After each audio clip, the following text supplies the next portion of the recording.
Queer as Folk, Season 1, Episode 3. This episode is called No Bris, No Shirt, No Service. It was directed again by Russell Mulcahy. This is the last of those first 3 episodes that were all filmed at the same time. Written again by Ron Cowan and Daniel Littman. This episode first aired December 10th, 2000. So those first 2 episodes were aired the same night, and this one was the following week in the States. But in Canada, those first 3 episodes all aired the same night on January 22nd, 2001. So since these first 3 episodes were all filmed at the same time, and the script, if you look at the script, it's just one big script. It doesn't divide it up into the episodes. This 3rd episode kind of concludes, I guess, the arc of the first 3. The first 3 are really just about introducing you into this world and who all these characters are, the moment that all of their lives change, and that kind of culminates in this 3rd episode. So this is Season 1, Episode 3, or as I sometimes like to call it, the episode of the shiny shirts. There's just so many shiny shirts in this episode, worn by so many characters. So here we get to see the outside of Melanie and Lindsay's house. It's a very nice house. They're hosting a brunch today. And in this 3rd episode, Michael is still narrating. So Michael and Ted and Emmett are described in the voiceover as being friends of the father. At this point in the series and in their lives, Melanie and Lindsay aren't really close friends with Michael and Ted and Emmett, and aren't even, I don't know, seemingly friends very much, which is then almost immediately contradicted because as they're walking up the steps to get into the house, Melanie yells out, "Bread baking and fresh flowers everywhere," which makes it seem like they're more than just, or at least he's more than just a friend of the father. But I don't know. But I mean, maybe it makes some kind of sense because I think that Melanie definitely likes the other 3 a lot more than she likes Brian. I wished for a moment that I too could be a lesbian. But then I remembered I'd have to eat pussy, so I said, forget it. And then Michael says, let's go back an hour. And then the camera moves quickly backwards out of the house and then into the gym. And I really love this transition. I love how it's not just, a lot of shows will do that and then it'll be like it's rewinding a tape. But I like how instead of that, it's the camera actually, going in reverse. And I don't know. I like that a lot. Michael goes to the gym to see Brian to try and convince him to come to the brunch. It's for your son. He's only my son when they want my money. Exactly. You spilled that tea, Brian. Well, how do you think listening to the sound of 2 dykes go down on each other for the past 9 months has affected him? Christ. He'll probably grow up to be straight. I also can't believe that Michael actually walks into the steam room in a suit. Like, just the thought of how hot and humid and sticky and gross it would be in there when you're wearing a full suit is just... So is Brian avoiding going to this part of his avoiding growing up too? Stop acting like a child. From the first episode, we know that Brian associates Gus with a ticking clock on his life, or at least the life that he has right now. That could be a part of it. He's just trying to avoid dealing with that. And I have to say, Michael keeps that towel in his face just a little bit too long. In the steam room, you may recognize someone. He's going to pop up later on in the series. Totally coincidental, though. Here we meet Katsuo, and he doesn't speak any English. And they go ask Melanie to translate because apparently Melanie speaks all access powers. Why does she speak all those languages? I have no idea. I mean, good for her for knowing that many languages, but do we ever see her speak any of these languages later on in the show? And a word that he keeps repeating is kane. Kane's money. He's saying he expects Emmett to pay him. He's a goddamn male prostitute. And then Michael takes it upon himself to tell Emmett that kane means love. And then not only that, he then embellishes a lot on that. I guess he does this so that Emmett's feelings don't get hurt, but it seems like a very temporary solution for the situation and not nice to Katsuo at all. If I were Katsuo at this point, I think I would just cut my losses and leave. I'd be like, okay, I've been this long, this guy's not getting it, I'm giving up. Rabbi then describes the process of the bris. He thought that it was a brisket. I don't know how this was in general knowledge, but general knowledge. So Daphne's back. Daphne and Justin are hanging out on a diving board at a pool. I think it's Justin's house. And then Daphne, I love how she's just playing with a remote control boat in the pool, kind of showing the contrast between them still being kids, kind of, against all of the grown-up things that Justin's talking about right now. He's still kind of a kid, but he's also growing up at the same time, so contrast. So Daphne tells Justin that he should hit on someone else to make Brian jealous. And I love that moment where he's like, "You never told me." I'm telling you now. The way she says it is because it's the same thing that he said to her earlier. Even though you never told me. I'm telling you now. See how that feels when you leave out key information? Although I like Melissa Etheridge a lot. Think that means anything? Maybe.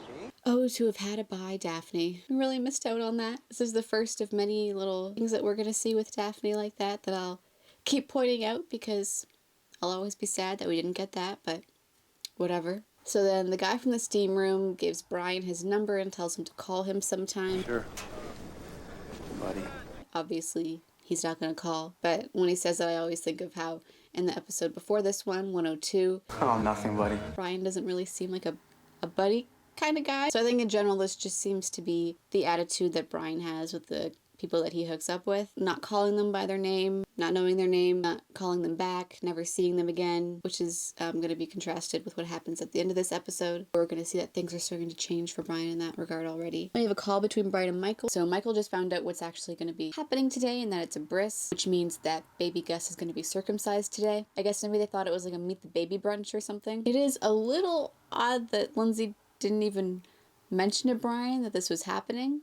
Part of that could just be her trying to keep the peace with her and Melanie and Brian and Melanie and everything. Or possibly because she thought that maybe he wouldn't approve or it would upset him or something. You should have asked my permission first. For what? To circumcise my son? I mean, they could have at least mentioned it to him, because if they're going to ask for money from him or from that life insurance policy, if they're going to ask for that kind of stuff from him, it seems to me that they at least think of him as, you know, some kind of a father who will be at least partially involved in his son's life. I guess Lindsay didn't tell him because she thought he might be upset or because she wanted to keep the peace between all of them. You don't have to ask her permission. We're the parents. And I'm the biological father, and that gives me more rights than you. I think what this whole thing really just shows is that they needed to figure all of this out beforehand. Was he just supposed to be like a sperm donor? Because that seemed to be what Brian thought and even what Lindsay thought at some point in time. And if that was the case, then they should have gotten him to sign his rights away. Or did they want him involved and for him to be some kind of a parent? They're just kind of all over the place with what they want this parenting unit to be. I mean, I think that Lindsay never really wanted Brian to be just a sperm donor. She probably thought that having a kid would be good for Brian. It would help him to grow up, give him some sort of responsibility to someone other than himself. And her and Brian are obviously very close friends, so that's why nothing was ever made official, because she didn't want to upset Melanie either. I don't know. And since when did you start caring about your son, considering you haven't been to see him once since he was born? I seem to remember in the last episode, he went over to their house where Gus lives, and he saw Gus. They try to get him to sign those life insurance papers. I don't quite understand. But then Brian says, well, I haven't exactly been welcome. Because from Brian's point of view, they don't really seem to want him in Gus's life. At least especially Melanie doesn't, and kind of Lindsay, because she doesn't want to upset Melanie. He was really hurt by his last visit with them when they said what they thought of him and his lifestyle. Him not going to see Gus a lot is probably partly because, you know, that whole thing about him not wanting to grow up, so he doesn't really want to face that. All those things. It's basically just a messy situation. It matters that he's been in this world less than a week, and already there are people who won't accept him for the way he is. So this is a great line, and I really love the sentiment here. So I like the idea behind this, like it's very, very true. But I feel like this is more about Brian trying to stand up for himself and his thoughts and feelings and opinions regarding his son from his perspective, and it is 2 against 1 here, trying to be heard and to have his viewpoint considered. Lindsay might agree with Brian on this, and it kind of seems like she does, but it's important for her, for Melanie, to feel like Gus is her child too.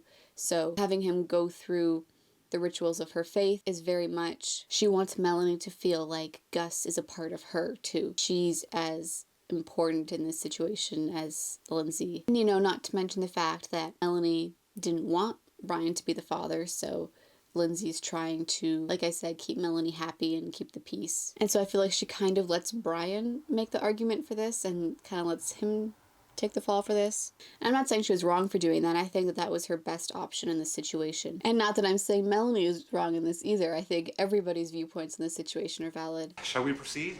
Melanie then looks at Lindsay, and Lindsay has this look on her face that seems to be like, no, I don't think so. Katsuo, Emmett, and Brian are really packed in very tightly to that booth. Deb, can we get some service? Keep your pants on, at least until you've had dinner. This is the first Brian and Deb interaction that we get in the series, the first of many. This is also the first time that we see Ted, Emmett, and Brian at the diner, so. It wasn't about them. It's about my son. If I don't look out for him, who will? So yeah, that again just leads me to believe that I do think Brian really wanted his viewpoint and his feelings heard in that situation. Maybe Brian didn't exactly have a father looking out for him when he was a kid. Maybe that's influencing this as well. Wow. If you're not careful, you might turn out to be an alright dad in spite of yourself. So then they're walking down the sidewalk and some guy bumps into Ted. And we learn that it's someone that Michael knows from the gym and that his name is Blake. And Ted just doesn't believe that someone could be interested in him. Always putting yourself down. Well, better me than them. I'm gentler. So Ted's thoughts here are basically just that better for him to say, oh, no way that person could be interested in me, than for them to actually say, no, I'm not interested in you. Because that it's not really quite as definite. Poor Ted. And then this drag queen that's in the background of when Ted and Michael are walking was the same drag queen that was in the background when Justin was first walking on Liberty Avenue in the first episode. Like, wearing the same exact outfit and everything. Anyway, I'm sure Brian's more his type. How do you know that? Because Brian's everybody's type. So Ted thinks that that is what everybody's after. Brian or someone like Brian. But if only Ted knew that if you're confident or you act like you are, then you could be more like Brian or people like that. But Ted just doesn't have that confidence at all. And also, probably Ted is a little bit jealous of Brian. Jealous in that it's so easy for him. And it's almost like he kind of wants to be him a little bit, which is something that's going to come up later on again. Wing why he's had everybody. Wow. I know, except for you. But I mean, except Emmett and Ted too, right? And I love this, what Ted says here. Everybody knows you don't have sex with your friends. Oh, right. Yeah. Sex is something you only have with complete strangers. People you'll never see again unless you just bump into them on the street, but never with someone you might actually give a shit about.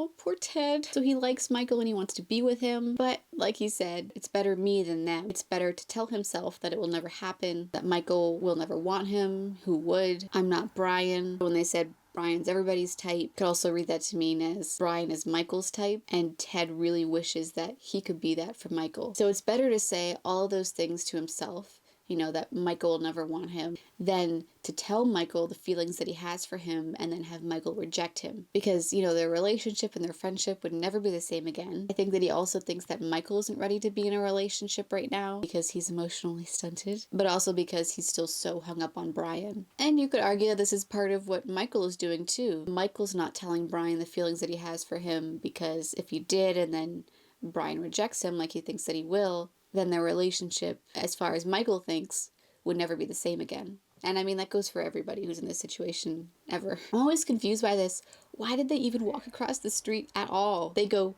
right back where they came from. Like, was it just to have a talk? Like, did they need to be crossing the street to be having that talk? I'm like, why did you guys walk all the way over there just to go? I don't know. I don't get it. So anyways, the camera pans and then we see Justin and Daphne and they're walking down Liberty Avenue. Daphne's got quite the outfit on. Like, she really went all out for this. And do we think that her and Justin went shopping that afternoon to go and get outfits for tonight? Because I'm just not sure that she would have that outfit ready to go in her closet. She could have, but it's also fun to think of the two of them going shopping looking for something to wear. Oh, also, we finally see some of the shiny shirts. Daphne's got this very shiny, sparkly shirt on. It's actually a dress, but Justin's got a shiny shirt on. And we actually saw Brian earlier with his shiny shirt on when they were at the diner. So anyways, just some of the shiny shirts that are coming out tonight. Daphne also has some really great butterfly clips in her hair, and she just went all out with her makeup and her earrings and her dress and everything. But look at Daphne's dress here.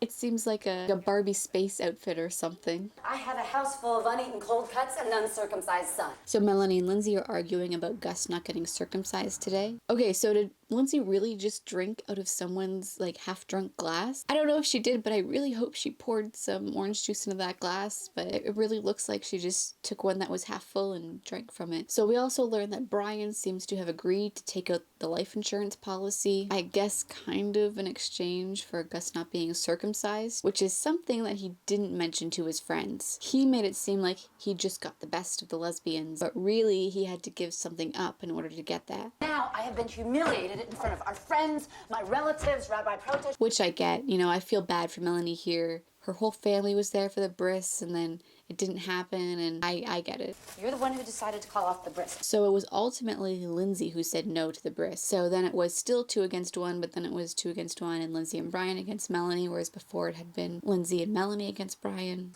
I care that you put Brian before me, but why should I be surprised? You always have. And I think that this is also what it comes down to. Melanie feels like Brian is more important to Lindsay than she is, and that Lindsay is considering his needs before hers. Oh, for Christ's sake, are we really going to go through this again? So they've had this argument many times before. Yeah, and I didn't want Brian to be the baby's father in the first place. But no, you had to have it your way. It had to be Brian or no one. Okay, so that's how Lindsay got Brian to be the father. I always wonder, like, how on earth did Lindsay convince Melanie to let Brian be the father of their baby when she obviously hates Brian so much? And I think Lindsay probably said that ultimately so that Brian could be the father. Like, I've got to make this dire or like really clear so that it can happen. And I think she had a lot of reasons for why she wanted him to be the father. Obviously, her and Brian are very close, and like she said before, she understands him. They've known each other for a really long time. Also, I think that she thought it would be good for Brian. She knew what having a child would do for him. You know, it would help him to grow up. It would give him some responsibility. But I think she thought that maybe it would also help him heal from his childhood. I'm not going to get into real specifics of that because we haven't learned more about Brian's childhood yet, but when we get there, I'll go back to this. And I think that she also saw that Brian could be a good father. She also trusts him, which is key. And I also think that Brian is her best friend. So, why wouldn't she want to? So I think those are just some of the reasons why she wanted him to be the father. And I don't think it's because she's in love with him, which is definitely an opinion that I've seen a lot of fans have about Lindsay, which I'll get into eventually. To be fair, it is a little inconsiderate of her to choose him as the father and to be so adamant about it when she knows that Melanie hates him and absolutely would not want him as the father of her child. Overall, if they had just gone with like an anonymous sperm donor, then I think we can all agree that all of this messiness wouldn't be here. But I see both sides, and it's just a very complicated situation. Oh, and we get to see Brian's shiny shirt in full view here, and the guy that he's checking out also has a shiny shirt. I think we're at 4. We're at a 4 on the shiny shirts count. Uncle Vic and Debbie are out at the bar too. My mom's here with my Uncle Vic. Hey, not every boy's lucky enough to have a mother who's equally at home in the kitchen as she is at the gay bar. I love that, but it's also very true. Not everyone is as lucky as Michael to have a mother who is a very good mother in all the traditional senses, but also is not only fine with the fact that he's gay, but is celebratory about it. You just know that none of the other people there, none of their mothers would be there right now because they could never be that accepting or happy for their sons. Got that tattoo. Brian's got Where's Brian got a tattoo? In a place you'll never see. So I don't think that Brian actually has a tattoo. I mean, unless you count the disappearing one on his finger. Because honestly, where could it be? Like, where could it be that we haven't seen? Where does that leave? So maybe Michael was just listing things and then didn't mean that literally, like didn't literally mean he has a tattoo. Maybe it's just a rumor that Michael is adding to. I mean, it's certainly never brought up ever again. We never see it ever, so I don't think he has one. But in the script for the first episode of the show, Brian was described as having a tattoo around his arm, like a thing of thorns or something, but obviously that's not even what they're talking about because everybody would know about that. And then Michael sees Justin and says, oh look, it's our teen stalker. Christ, why won't he just go away? So Michael is annoyed, I guess, that Justin is there, and I don't know, maybe he really doesn't want to vie for Brian's attention. He doesn't want the dynamic that Michael and Brian have to be jeopardized at all. And also from the last episode, all those observations, those very accurate observations that Justin made about Michael, I think that he is definitely at this point not Justin's biggest fan. Oh, I love that Justin goes up to Debbie and is like, remember me? And also I'm going to point out that Debbie also has a shiny shirt. So we're at, what, 5? Are we at 5 now? Also, Daphne's earrings kind of look like glow sticks or like they glow in the dark or something. Honey, everybody's looking for Brian. And ain't that the truth? That's Brian. God, he's so old and skinny. And you could do way better than that. Shut up. Oh, Daphne. So Brian gets called skinny in a negative way many times throughout the first season. I think leads to some changes in the next season, but we'll get to that later. I just feel like it gives him a real complex about it when they keep bringing it up. But anyways, this is the first time that it's mentioned. He's over there talking to my mother, little prick.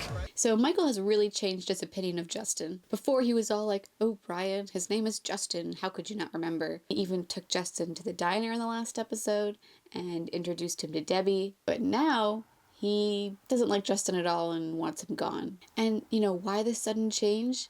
The only thing I can point to specifically are those accurate observations that Justin made in episode 2 that Michael wasn't happy to hear. Those observations basically summed up to mean that Justin could see that Michael likes Brian. While the comments that Justin made were a little bit, mean, he is a teenager and he's going through a lot, but yeah, it could be seen as a little bit mean, but I think the comments that Michael's making about Justin are a lot meaner. Anyways, I guess Michael really didn't like having these things pointed out to him. And then Brian tells Michael to leave him alone. In fact, he's kind of sweet. Oh, I love this moment so much. And I feel like this moment is a real turn for how Brian sees Justin. It's also very un-Brian-like to ever call someone sweet and to mean it in a good way. Like, it's a good thing that he's so sweet. But he seems so genuine here, and so I think that shows even more that, yeah, his feelings are maybe starting to change towards him. I think we saw this change start to happen at the end of the last episode, and like we saw the look on Brian's face after he told Justin to leave. So we know that he felt bad for what he did to Justin, but maybe saw something in Justin too. And Justin clearly in the last episode was showing Brian that he does care about him, so I guess Brian seems to like that or appreciate that, I guess. Maybe he appreciates how earnest he is. Justin certainly seems to think a lot more of Brian than a lot of the people surrounding Brian. Ted, for example, thinks I'm a heartless shit. All that talk about the insurance, it almost sounded like we were hoping something might happen to him. Well, if anyone has any doubts about how kind and loving you are, that should convince them. Even Michael doesn't think that Brian is super capable of those kinds of emotions. And I just think the fact that Justin is still interested in Brian, even after everything that he said to him, Brian's kind of like, huh. It's great though, and I love this moment. So then Brian loses track of the guy that he's been checking out, and he blames Michael for this, even though it was Justin that Brian was looking at and thinking about. Brian is mad at Michael, and then Michael takes this out on Debbie. Maybe I don't want you to approve. Maybe I want you to go home and cry. Oh, Michael. We always want what we don't have, I guess, and we don't appreciate what we do have, because most people in Michael's situation would kill to have a mother like his, as opposed to the ones they do have, the ones that cry at home. I kind of get it. I get where Michael's coming from, but, you never appreciate what you have. So then Tracy sees Michael on the sidewalk. I always find it funny how she didn't automatically assume that Michael was gay when she sees him exiting a gay bar. And then Brian comes over, and I love the way that Michael says, Brian, this is Tracy from the store. Tracy. Of course, from the store. Brian pointedly calls Michael Mike here. I guess Brian knows that that's what Michael goes by at work. He calls him that even though no one called him Mike in this conversation. It's interesting that Brian knows this. He knows. He's like, yeah, I know that's what you go by with these people. He likes you. A lot. Well, So I guess Brian is just kind of playing with Michael here.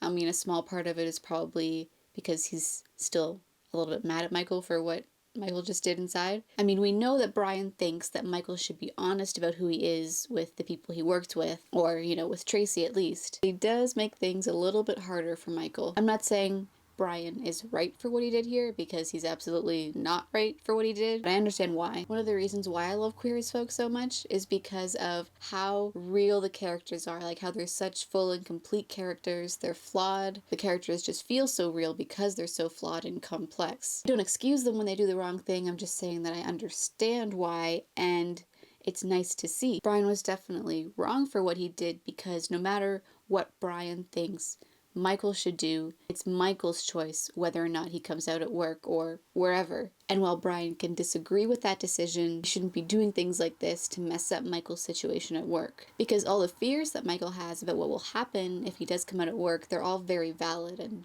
could very well happen. So Debbie and Vic tell Justin that the gang is headed to Babylon. So I guess you need a membership to get into Babylon. You can have mine.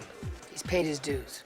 Obviously has a double meaning. He's paid the fees, but he's also paid the price of living that lifestyle. And the whole membership thing, this is a thing from the British version, and I think that having memberships to clubs is more of a thing there than it is here. And we also never really see these members cards ever again, at least that I can remember. I always wonder, does Justin just keep using Vic's or what?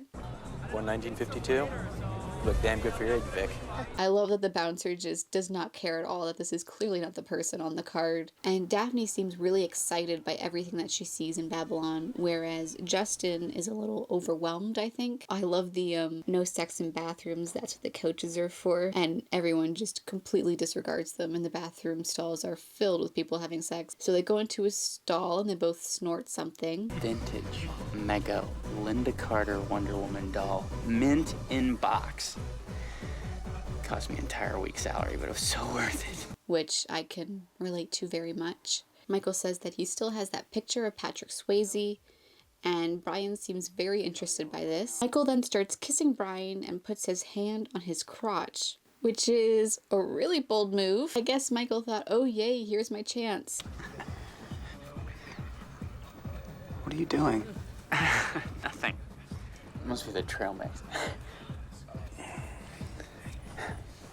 Yeah. Must be. I think that Brian starts laughing to give Michael an out. Like, instead, he could have been confused or upset or whatever. I think he just makes it easier for Michael to get out of that. And then the look that Brian has on his face when he says, yeah, must be.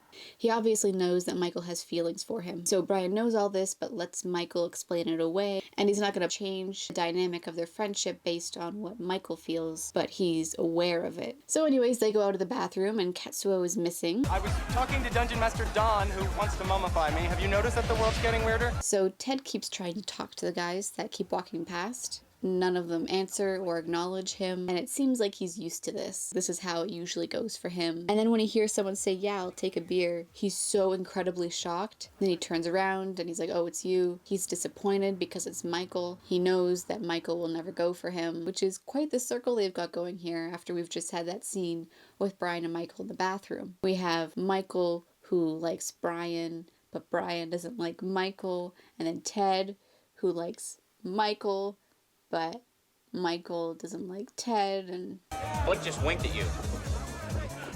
He's got some crystal meth in his eye. so Ted maybe seems to be able to tell, or at least think, that Blake is a hard drug user. Besides, nobody would be that cruel to you. Except maybe yourself. We're much crueler to ourselves about what people think about us than other people actually are or would be. Well, maybe you should try going after, someone, well, like you. Not someone young and cute. Wow, nice, Michael. I guess, Michael is high right now. And I guess that is Ted's and many people's problem, in that the people that they like, or the kinds of people that they're interested in, aren't the kinds of people who would be interested in them too. Hell, I should talk. I can't get anybody interested in me either. Yeah, but you could if you wanted.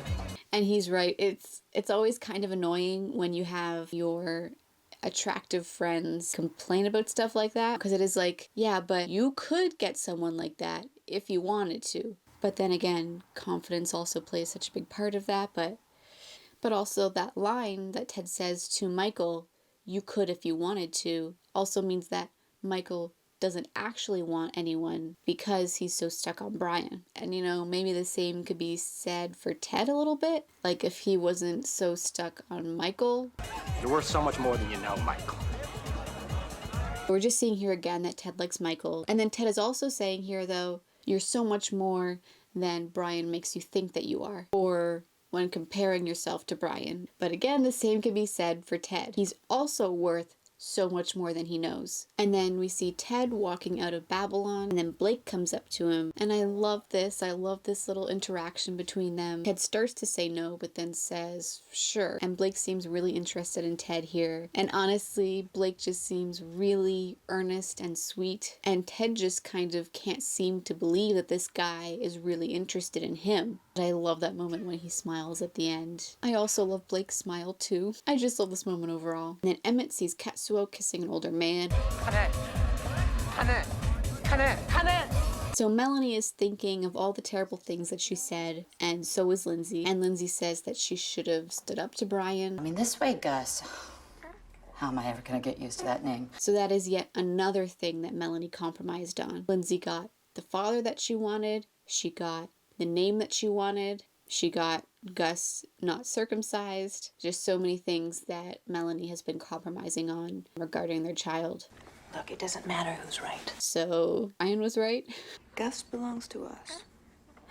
And that's why we had him. You had him, aside from saying push and breathe. I really didn't have that much to do with it. So we see that Melanie obviously doesn't feel like she's as much of an integral part of the parenting unit as Brian and Lindsay are, because they're the biological parents and she's not. And she also feels really insecure about it. Again, is why she was so adamant about the Bris before. You had everything to do with it.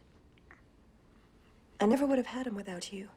Which is very true. She would never have had a baby if she weren't in that relationship with Melanie. If they didn't have such a strong partnership, Gus wouldn't have happened if it weren't for their love and their relationship. He said he loved me. I mean, he lied to me. How could he lie to you? He doesn't speak English. And Brian is speaking the truth again. I don't think that Brian knows what happened with that whole thing, but he's pointing out to Emmett that Katsuo couldn't have been the one that lied to him. He could just be pointing out the truth here, but it also could be his way of trying to make Emmett feel better a little bit, or not, and I'm just reading too much into it. Why do I always give my heart away to trash, huh? Because you want to see it in the dumpster?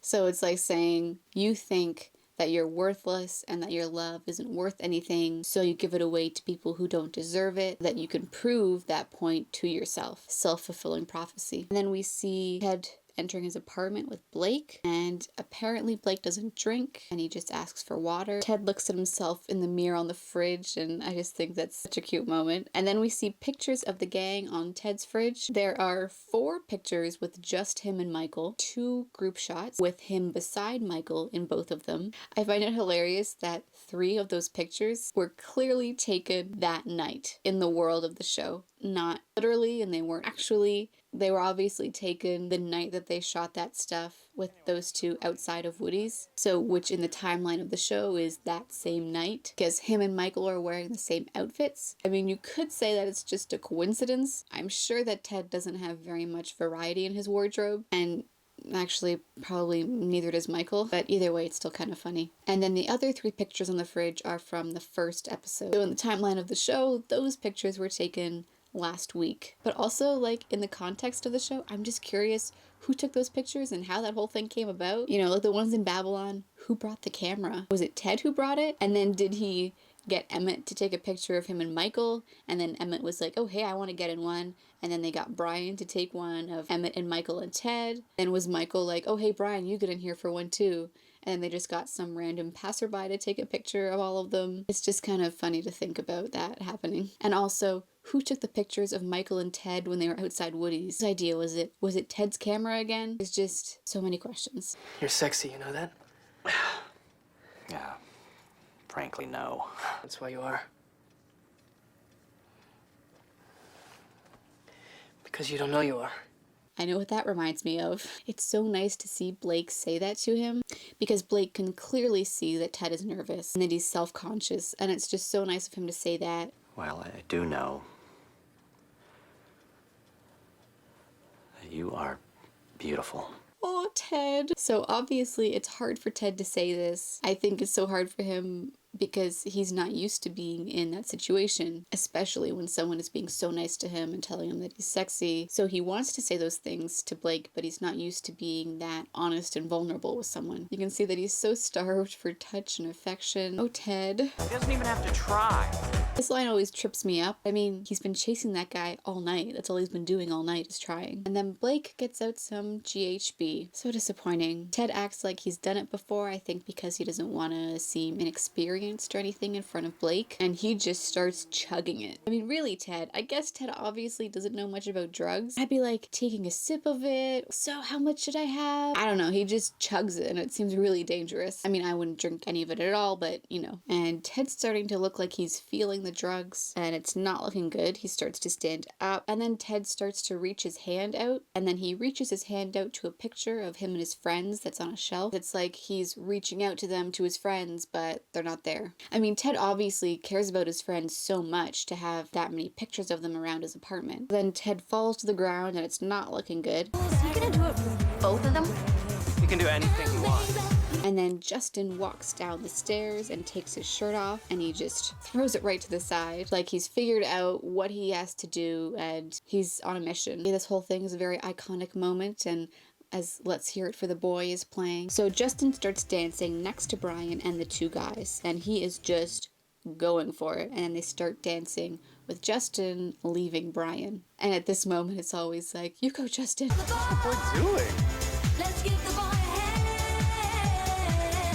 And Emmett seems kind of shocked and surprised and almost proud. And Michael just, gives this look and kind of rolls his eyes. And he is clearly not happy at all about what's happening here. And we cut back to Blake and Ted. It looks like Ted is having a seizure and Blake is freaking out.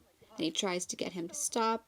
And then eventually he just grabs the remaining drugs and leaves. And this moment is a little almost eerie with the music from Babylon still playing quietly underneath. Then we cut back to Ted lying on the floor. His eyes are open, he's not moving. It's not looking good for Ted. And then I love how Brian puts his arms in between the three of them dancing, and he just kind of pushes the other two guys away from Justin. And then he starts dancing only with Justin. I love how he doesn't try to dance with the three of them or even try to win the other two back. He just wants to dance with Justin now. Justin basically came in there and proved to Brian, hey, I can get anyone that I want too. He's also trying to make him jealous, like Daphne suggested earlier. And he's also showing that he can get any guys just like Brian can, and yet he's still choosing to try and win Brian over. Because before, in this episode, all we were hearing, only Brian can get whatever he wants. Only Brian could get that guy. Only Brian could get both of those guys at the same time.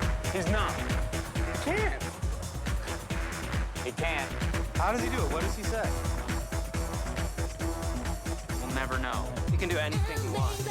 But then Justin just comes in and proves to everyone, including Brian, that he can do that too. Like that exact thing. He can do that too. He can do whatever he wants too, but what he wants is Brian. And it's like, not only does everybody else figure this out about Justin, he also figures it out about himself and how to use it. But I love this whole thing. I love how Brian sees Justin as a worthy opponent, and that this makes Brian want Justin, only Justin right now. I love how Daphne looks just so happy and proud. I also love that Brian and Justin are both smiling. So then Brian lifts Justin up, and is this supposed to be like a Dirty Dancing reference? I know it's not the exact same lift or even close to that lift, but maybe the sentiment is similar. We see Michael just stewing over all of this. Maybe he's mad that Justin is also now stealing his and Brian's thing, the Dirty Dancing thing. Like the thing that Michael was like, oh, okay, we're finally getting there, we're bonding over this, it's gonna happen. Here's my chance. I love here how Emmett basically just dances right out of the frame. He just does not have a care in the world. Then Michael is standing up and above everything, and on the screens behind him is Brian and Justin looking up at him. And I don't know, they always look a little bit sinister to me in this moment. Is this actually supposed to be how they're looking and what they're doing, or is this in Michael's head? Like, is Michael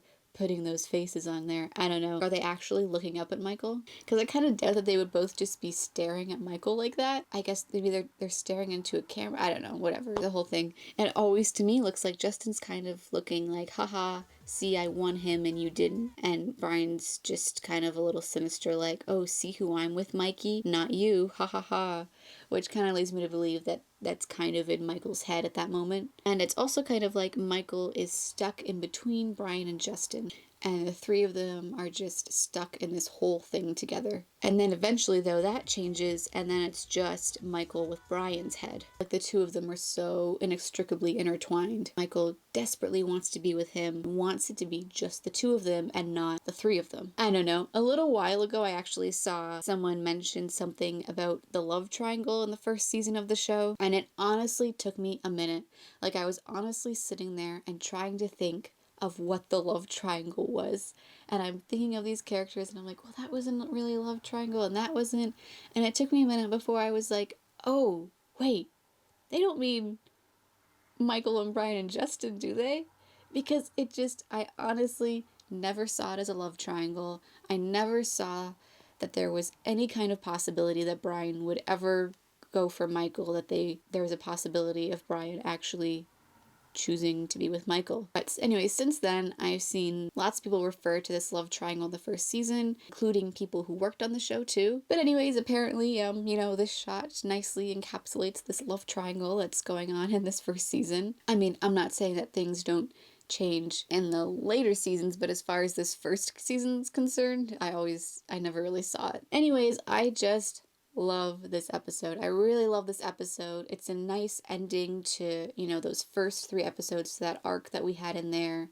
We saw the birth of Brian's son and him being really scared by that and not wanting to grow up, him kind of avoiding it, and then eventually him sticking up for his kid and kind of becoming a real father to him. Justin discovering who he is, meeting Brian, their first night, continually chasing Brian and Brian not having anything to do with it. This last episode, we see Brian start to maybe think more highly of him at least, and we see that the two of them aren't through yet and that more is going to happen with them, and that Justin has kind of like won at that moment, and Justin is also discovered really who he is and what he's capable of. Michael and his feelings for Brian, how that's not really reciprocated, and that there's these moments, and then how the 3 of them, Brian and Michael and Justin, are kind of stuck in this perpetual triangle. Ted, how he feels so self-conscious, he doesn't have any confidence in himself. He's so desperate and starved for attention. He is kind of in love with Michael. Michael's not seeing it, doesn't think that anyone could ever want him, that when